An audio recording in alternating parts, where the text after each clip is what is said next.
YouTube is full of duos whose amazing chemistry provides a lot of entertainment.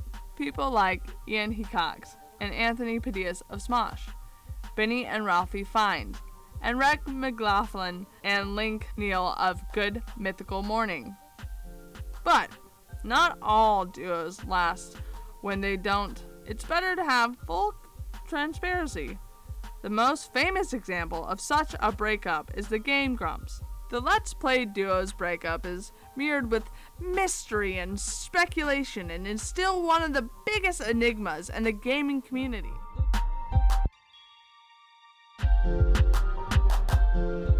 Hey, I'm Grump. I'm not so Grump. And we're the game Grumps.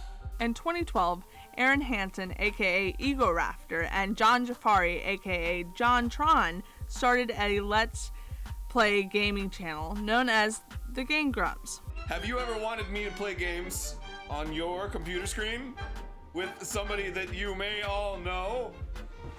Oh, Jesus. This is John Tron. Hey, we gotta play games together on the channel called Game Grump. Click the link everywhere. They established themselves as a powerhouse, gaining 7 million views, 150 subscribers in the first couple of weeks. Viewers loved them. They were like Abbott and Costello, Laurel and Hardy, Clark and McAuliffe. The Game Grumps were here to stay. The audience grew to 1 million in the first year, and they made animations and song remixes of them just to show their appreciation. Until one day, without warning, it stopped. June 15th, 2013, a year after the show started, the official Game Grumps Twitter account tweeted about limiting their content due to circumstances out of their control. Immediately, their dedicated fan base knew something was wrong. 10 days later, the Game Grumps announced that Jafari was leaving the show to focus on his own channel. And just like that, the Game Grumps community was set on fire. Fans were outraged and confused about the announcement because of Game Grumps' massive success. It was like if Penn was leaving Teller. Jafari then would upload a farewell video entitled Ode to John. You know, some days, you just gotta get up. You gotta get up in the morning and take inventory of yourself and realize I can't be sitting there playing video games every day. I gotta be a man. I gotta be a bigger man. I gotta make a slightly more complicated show about playing video games. Where it was obvious that he left the Game Grumps studio. The video was surrounded with speculation. Fans felt as it was unplanned, leading them to conclusion that Jafari had left abruptly. Game Grumps also didn't offer a transition period for the new host. And even more strangely is they released a new Jafari-themed merchandise. In the end, Jafari was replaced by comedic musician Dan Avidan, who retains the position to this day. As time passed, fan speculation grew as Hansen just stopped acknowledging Jafari. Even Game Grumps editor Barry Kramer stopped talking about him despite being childhood friends. As fans berated Hansen for a full explanation, he finally caved and announced that Jafari just wanted to move on from Game Grumps and asked the community to never mention him again. Jafari retaliated Hansen's statement by saying, "I'm not trying to put Game Grumps behind me, but maybe they are." Tensions were clearly high with the two former co-hosts, but as far as Game Grumps were concerned, the matter was settled as they stood by their statements. June 26, 2013, esports commentator John Peter Bain, aka Total Biscuit, announced on Twitter that he knew what really happened between Jafari and Hansen, but was adamant that nobody would ever find out. This would be the prompt to the community to create the subreddit Conspiracy Grumps, which would become a hub for fans to speculate and theorize the theories behind the duo's demise. One of these theories includes a physical altercation between Jafari and Susie Birho, aka Mortimer, Hansen's then girlfriend and now wife. These theories vary, but the most infamous variation is the idea that Jafari hit Birho and fled Los Angeles to New York City in order to escape Hansen's fury. What? What the fuck? However, Jafari's then girlfriend, animator Nicole Rodriguez, aka Schnickles, confirmed that nothing physical ever happened in this mysterious series of events. Rodriguez would become a frequent visitor to the conspiracy Grumps for a brief time, confirming or denying theories with a alleged NDA preventing her from fully revealing what happened. It did become clear that Rodriguez's motivation might not be purely about leading the community to the truth. Screenshots from a live stream chat showed that Rodriguez drunkenly trashed Birho and compared her to Yoko Ono. It showed that Rodriguez might be motivated by some kind of vendetta against Birho. Despite this, Rodriguez confirms that Jafari left Game Grumps willingly. This was later validated by a musician, Jerry Terry, but stated that Rodriguez was the real Yoko Ono who convinced Jafari to stay with the Game Grumps longer than he would have. This multiplayer action title, it won't just tickle your funny bone, it'll chew the whole damn thing off.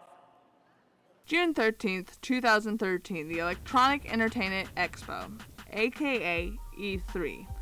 2 weeks before Jafari's farewell video, this video game trading event is widely regarded as the setting for the Game Grumps fallout. If there was an altercation between Jafari and Hansen, it would have been here. Based on the tweets by the Game Grumps affiliates, it is known that Jafari and Kramer were attending a party at E3 on day 1. This was confirmed via photographs of Jafari at the expo. The next day, Jafari did not appear in public, with Kramer covering for him at the Game Station livestream. Jafari would attribute his absence to the flu and not attended the expo on day 3, followed by the fateful Game Grumps Twitter announcement the following day. The E3 incident became a centerpiece of speculation, with Jafari confirmed it by posting, "Damn, you guys are good, but why? What happened during those couple of days at E3?" Fans speculate it might have something to do with Maker Studios' subsidiary Polaris. Hansen may have considered partnering with them, whilst Jafari may have wanted to stay independent. This was supported by the party that Jafari and Kramer had attended on day 1, since it was an event for Polaris' partner, but this was denied by Rodriguez, insinuating that the split was personal and not for business. Jafari would also partner with Polaris to fund his Starcade series of videos fully disproving this theory. Another Reddit user would come out and state that Jafari might have accidentally revealed why he left the Game Grumps at the Screw Attack Gaming Convention in Dallas. It's common knowledge that Jafari was a big fan of Hansen before they officially met. Reddit, and it hit #1 on Reddit. So Aaron saw my video and he subscribed to me, and I'd been a fan of him since I was like 15, so fucking freaked out. I sent him a message. You actually sent me a message. I didn't get it, and I didn't know that till much later when I went back and looked through my messages. The Reddit user would allege that Jafari would tell him that Hansen would treat him more like a servant than a friend.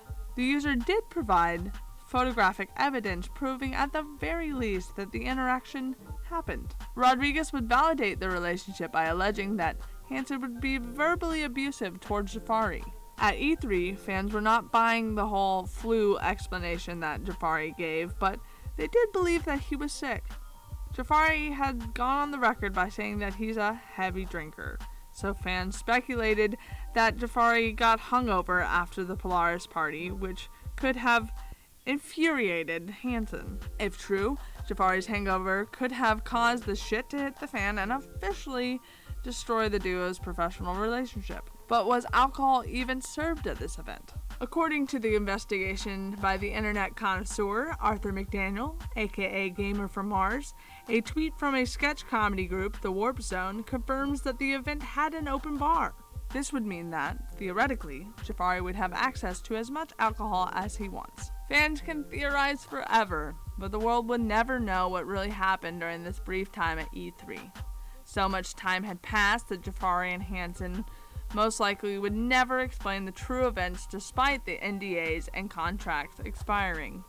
Game Grumps continues to air with Hansen and Avidan with 5 million subscribers, while Jafari and Rodriguez would break up, and he would continue to create content on his personal channel, albeit very sparsely.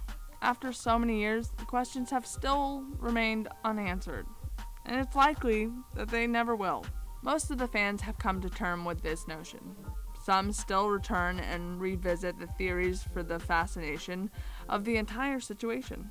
The community have come to love the Game Grumps in its current form, but still reminisce on what could have been. Hey, I'm Grump. I'm not so Grump. And we're the Game Grumps.